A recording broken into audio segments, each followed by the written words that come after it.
During an autopsy, a forensic doctor suddenly discovered something bizarre. A female corpse that had been dead for a long time suddenly had a nosebleed.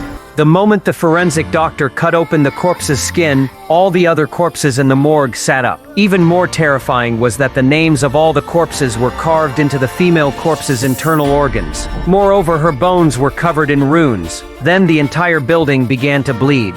This was not an autopsy, but a revenge spanning 300 years. A few days prior, a female corpse had arrived at the morgue.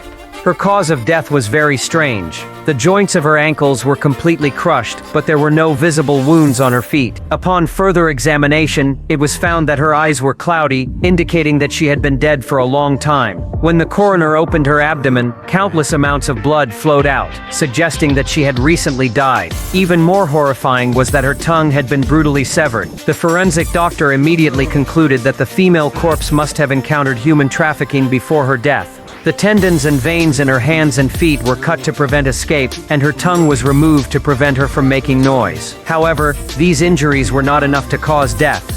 To determine the true cause of death, further investigation was needed. As the two were at a loss, Mark suddenly heard a strange noise coming from outside. Curious, he walked out alone to investigate. As soon as he came outside, he was horrified to find a figure in the mirror on the wall. He mustered up the courage to slowly approach, only to find that the figure had vanished into thin air. Mark returned to the autopsy room, feeling uneasy. The tightly closed corpse refrigerator had been mysteriously opened.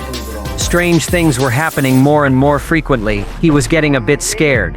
He quickly closed the refrigerator and returned to continue the autopsy. At that moment, a desolate female voice suddenly came